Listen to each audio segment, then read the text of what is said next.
Hi, I'm Mike Cintolo, Chief Analyst of Cabot Growth Investor and Cabot Top 10 Trader. I'm here with your Cabot Weekly Review. I haven't been here in 2 or 3 weeks. I want to thank Tyler for covering for me. I was on a little vacation with the kiddos.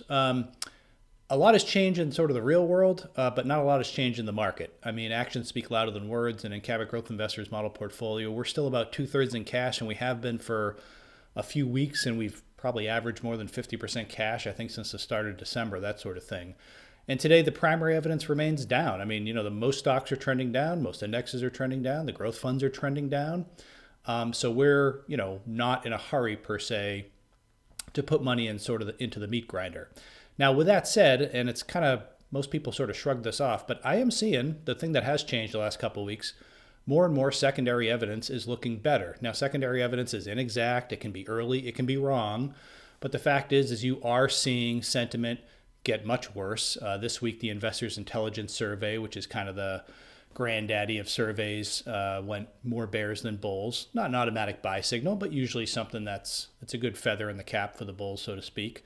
Other indicators did the same thing. And last week, when Russia invaded Ukraine, we saw something like 1/4 less stocks hit new lows, even as the NASDAQ did hit a new correction low. So there's fewer stocks sort of participating in the downside, at least to this point. Those are all positives, but at this point, the way I look at that is just to keep you interested. I mean, we would still be defensive, but at the same time, don't stick your head in the sand. It wouldn't surprise me at all, given how many people are bearish and more people are thinking the market, quote unquote, can't go up, because it's about that time in the cycle, 3.5 months since growth stocks topped. And obviously it's been a debacle. It's been 2 months for the market this year. It's been terrible. It's about that time in sort of the intermediate term cycle where people throw in the towel a little bit. So you just want to stay mentally sharp. But, at the end of the day, we need to see things go up. And we're still seeing a lot of accidents among individual stocks. We're still seeing major indexes, gap up 500 points or whatever at the open and then close flat or close down, stuff like that. So we need to see the market go up. Until that happens, I think it's just best to stay mostly in cash, let everyone else fight it out on a day-to-day basis, okay? Let's hop into the charts. As usual, I'm using MarketSmith. It's a program from Investors Business Daily. You can learn more at marketsmith.com. So here's the NASDAQ. I'm recording this kind of mid-Friday morning. I guess it's about 10:30 right now. You had your top in here, you have your decline. And then last week, this huge wide range bar was last Thursday, I think, right? When the invasion happened, basically, and we gapped down and found support. So far, we're holding pretty well above support. I mean, on a day-to-day basis, it's like, oh my God, the NASDAQ fell 200 points.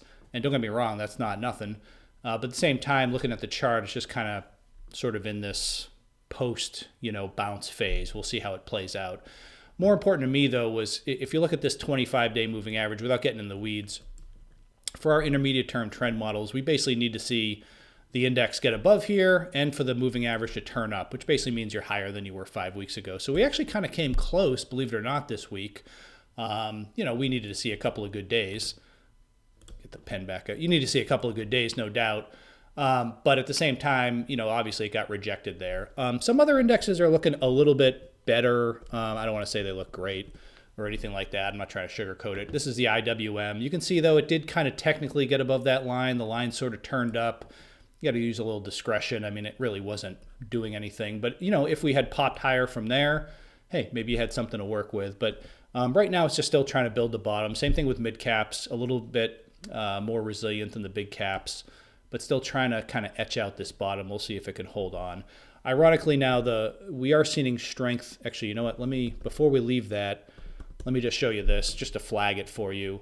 This blue line is the relative strength line of whatever we're looking at to the S&P 500. In this case, it's IWM, which is the Russell 2000 small caps. It is interesting because it's been lagging for a while. You can just kind of see it, bounce a little bit. Obviously, it got hit much harder during this decline, but it has been outperforming of late. I'm not reading into that. I'm not saying that it's going to lead the next time. I'm not saying it's good or bad for the market. I'm just sort of flagging it as a note that, hey, maybe the broad market is starting to, resist things a little bit, like I said, which is what we saw with the new lows. Conversely, you look at the S&P, just to show you the indexes, again, kind of tap the 25-day line and selling off again. Still not, I wouldn't say it's really threatening the lows, but, the onus is still on the bulls, clearly. And the New York Composite, which had been holding up pretty well, now it's starting to come off. Despite commodities doing well, now you have financials weakening and all this stuff. European financials are a mess. So we'll see. And there's a lot of support. I'm not a big support resistance guy on indexes, but 16,000 looks like it could be important here. So we'll see. But either way, I would worry less about levels and all that. The trend is still down. We'll see how it goes from here. Okay, looking at the growth funds, again, this is what's kind of interesting. They actually kind of came close to, I would say, a green light. I don't want to say buy signal like the bottom's in, you got to put all your money to work, but some sort of green light that would have sort of shifted some of the evidence, but so far being rejected. This is QQQJ. The IPO fund has been kind of a mess. That's almost near new lows. ARC, which is a little bit, again, ARC is sort of the extreme of the extreme. But you can just kind of go through there. There's a couple that look okay, like the IBD 50 fund. It's actually still kind of hanging around its 25-day line. The IWO is growth, Russell 2000. I don't mean to fire off too many charts here, but just to give you a perspective, I mean, most things look like this. They bounced. They retested the low last week, and then they bounced a little bit, and now they're selling off. So let's see how it goes. I would just say, in general, the onus is on the bulls, obviously, to prove that, to turn this around, and all of a sudden we come in next week or two and it's like, hey, the intermediate term trend has turned up and this is sort of a bottom building phase and all that. So far, though, it's just kind of it's a bounce, from last Thursday, but that's all it is at this point. Okay. The other thing just to keep an eye on, I mean, I'm watching a lot of things. So this is XLP. I don't know if this is down naturally today or if that's X dividend. I'll have to look that up, but, still holding up pretty well. And even on this bounce, there was a couple days this week the market tried to rally. And what I like to do is look at obviously you're looking at the indexes and a lot of stocks, but I always kind of keep the XLP on the screen too, because if the XLP is up 2% and the Nasdaq's up, 1.5%, don't get me wrong, that's still good. Up is good, but it's like, you'd almost like to see some of these defensive things tail off a little bit. And then there's the XME. This is the metals and mining ETF. And I have to say, I mean, it looks great. So from an intermediate term perspective, and I'm going to mention a few names here, commodity based, it does look like this was kind of one of my thought might happen to the broad market is you had this sort of post-vaccine rally. They've been the dogs that you can see on the monthly chart. XME has been, it peaked back in 2007 or 8. So it's been out of favor for a while, and now it's coming up. It's, decisively broken out. Obviously, a lot of that is the Russia news and the sanctions and so on and so forth.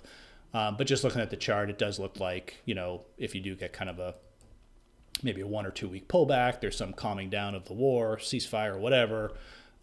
It could probably be a buying opportunity if you get sort of a controlled pullback or some sort of reasonable shakeout. But my larger point, so just for that, I'll mention that those look good.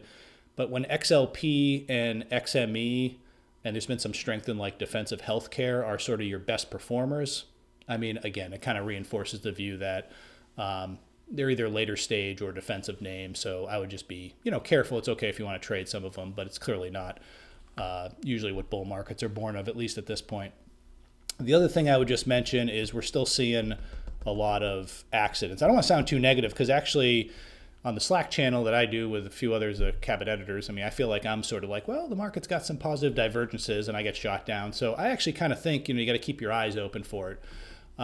Don't stick your head in the sand because just when things look terrible, they will eventually turn around. You just don't know when. So stay interested. But we are seeing some of these disasters. So this is Snowflake. At some point, I think it's going to be a leading stock. It looks like it's not going to be sooner. It's probably going to be later. But you just see this gap down on earnings this week. Ambarella, which we owned earlier this year, or I guess last year, AMBA, it really broke down here in beginning of the year.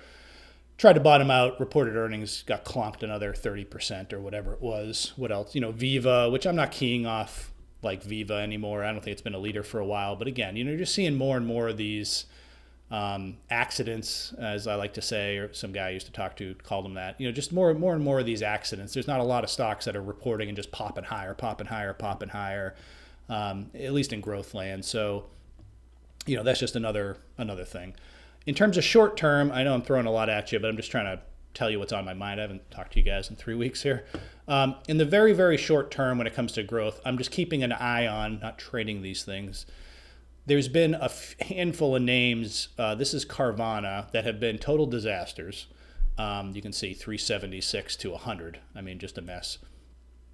But they had some big, I think they made an acquisition or earnings or whatever, and the stock went from 100 to 150 in like 2 days. and now it's all the way back to 115. Okay, so that's the type of market. But, can we see some of these things sort of find support in there? Snap is a name I've mentioned before because of that. In other words, can we get, what I'm looking for is like, are we drawing some lines in the sand here where, yes, they're not buyable, I should say. Yes, they look kind of ragged. They've fallen off here. But can they kind of, again, build a bottom going forward? Okay, square, or whatever the hell they call themselves now, block. Again, is this kind of etching a bottom around the 100 level? It had this huge gap on earnings. It's not something that fits my criteria. I'm just seeing if there's any sort of changing character. Was there another one? Oh, I guess Wayfair was one. W. Again, these things have been disasters. They're in downtrends. But, can we see these things hold? And is that a little bit of a clue at some point with some changing character? Just something I keep my eye on. I'm not trading those. I don't want to go too deep into it. But, if you start to see kind of the worst of the worst names, at least bottoming out, it can go a long way toward telling you that, maybe the sellers are starting to lose a little bit of control in the market. Now, when it comes to good stuff to buy, what I would be looking at, the tricky part now is things either look either bad, the stock either looks bad, or the fund or whatever, or it looks great, it's a commodity name, and it's sticking straight up in the air. So in terms of new buys right here, I'd be a little careful.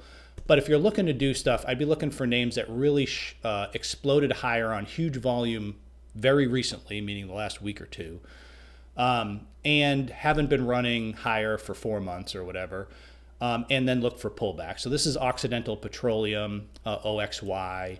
It was kind of not a laggard, but just kind of like a industry performer, not really a leader, not a laggard. And then started to act a little bit better. You could see kind of this really buying volume. It showed up in top 10 back here. And then it's just exploded higher here since earnings. Would I chase it here? I would not.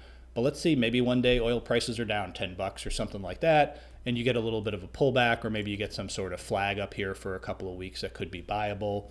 PDC Energy is another one. We got knocked out of this in top 10, unfortunately. Not as powerful. OXY is definitely more liquid, but kind of the same thing where it's had formed this base, reported earnings, nice big pop, and holding well up here.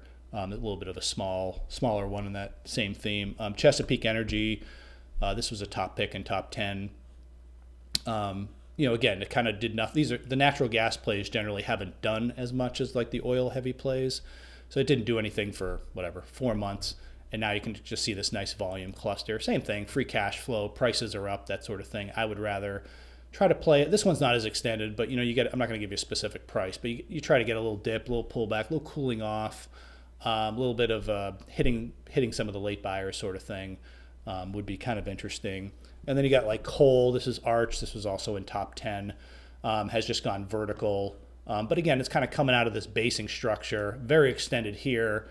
But maybe something happens with the war where things cool off, or there's some other country sells a bunch of wheat or coal or whatever, and some of these things can kind of come in, pull back, or they get dragged down by the market. Maybe it provides sort of a shakeout buying opportunity. Sorry to keep looking down. I got my sheet over here. And then Freeport McMoran. This one, to be honest with you, I'd almost rather see it stretch its legs a little bit, maybe above $50. Go back to the daily chart here. I'd almost rather see like a more decisive, move, and then, play some sort of pullback. But you're seeing some of these things where you're getting things coming out of rest periods, or, just mediocre performance periods and really changing character. My guess is pullbacks there will be buyable. It's possible all commodity stocks are just too hot right now. Maybe they all pull back at some point, and it's just, won't work. But I think odds favor will be okay. On the growth side of things, what I'm really looking at now, because there's nothing like set up to buy, it's just kind of like higher lows. This is trade desk and things that haven't been super, super hot. So trade desk, I mentioned this back here, and actually kind of back here, because it was setting up okay.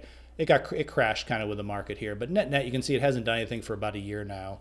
And on the daily chart, it's nothing amazing. It's just kind of hanging around its moving averages. But, here's your January low right here. Here's your low last week. And here's your, so far this morning, low today. So, from whatever that is, 55 to 68 to now we're at 76. Does that mean it's going to skyrocket here? Not necessarily, but that's kind of the action you want to see as the market is sort of testing and retesting a low. You want to see stocks sort of float their way higher, okay? Dutch Brothers, these ones aren't really super high or lows, but this is BROS, and sort of sweet green, which is a little bit smaller, SG. They're kind of in the same broad group, kind of new. I'm just labeling like new cookie cutter stories. But you can just kind of see the low 40s here have been consistent support for Dutch Brothers. They reported earnings. It's found a little bit of buying. Obviously has a lot of work to do, but keeping an eye on it. Sweet green, same sort of thing, not quite as strong. But you can see it's trying to hold up in this area, gapping up a little bit on earnings today. Not too big. Well, it's up 17%, but not too big on the chart. But just kind of keeping a loose eye on those. On semiconductor, this is kind of like, well, it's better than Trade Desk, but again, you have your January lows in here, $51. You got your low here, $54, and then today, it's getting hit. It's down 4%. Doesn't look good. Well, it's at $58, $59. So it's trying to resist what's going on in the market. And the longer these things can get caught up in the slide on Monday, boom, they're all done. But the longer they hold up, the better the chance that they probably want to take off if the market can find its footing. I've mentioned some of these before. Bill.com, same sort of thing here. 150, call it, 190, and here we are at 205. Not pretty this week. Pretty big slide. It's down 6% as I record this, and still has a lot of this overhead to chew through. But again, the longer it can kind of etch sort of some of these patterns, the better. Datadog, same thing. Sloppy week. This is why you don't buy stocks in a bad market, because good-looking stocks can go bad in a hurry in a bad market. That's what I always say, because until it ends, they can come around for things that have meat left on the bone, so to speak. But nevertheless, Datadog 120 at the lows before. Now it's at 145, call it. So you're just seeing some of these higher lows. Let's see how it can build off there. And then a couple more here. Palo Alto is like one of the only growth stocks that looks like legitimately like, normal. It pulled back. It, held the 200-day line. And then it had this 4-day volume cluster to new highs, new RP peaks, obviously. And now it's pulling back. But again, first of all, it's obviously got the higher lows here during the last few weeks. But just in general, it's even coming in to retest some support. So Palo Alto definitely should be on your list. It's not probably going to be the fastest horse, but it certainly looks good and has all the numbers. And then last but not least, I'll just mention this, not because it's on my back burner watch list, I guess I would say, but just again, you're starting to notice some of this stuff. So this is Alny Lam Pharmaceuticals. Again, it's a mess. 210 to 125, right? But again, the low is 125. Last week's low was 40 something. And it's just been ratcheting higher here day by day. Now, I honestly don't know if some news come out, if there's some drug trial coming, and there's a ton of overhead resistance to chew through. It's still below the 200-day line. But, just starting to look for a few of those small changes in character, okay? Now, when it comes to the market, again, I would just stay involved. I'm not saying you got to watch it all day long. I try not to. But, we'll see. We had this sort of, first leg down here. We had the second leg down. We had the third leg sort of retest. The one thing I will just say, and this guarantees nothing, but the market, at least the major indexes, is no lower than it was in late January. But I can say since late January, compared to late January, the news is a lot worse and sentiment's a lot worse. And fewer stocks, at least at this point, are going along for the ride. That's typically what you see. I don't want to say at a bottom, make it sound like this is a bottom, but that's typically what you see as the market's trying to build a bottom, which can take a long time. Okay, so just keep your eyes open. Maybe we come in and fall apart next week, but let everyone else be bearish at this point. If you have a lot of cash, maybe you're buying a few commodity names here and there, but if you have a lot of cash, you've been mostly defensive, just keep your watch list up to date, and we'll see if some of these secondary indicators sort of filter into the primary evidence here over the next couple of weeks. Okay, that's all the time I have for today. Thanks for listening, and be sure to come by again next week for another Cabot Weekly Review.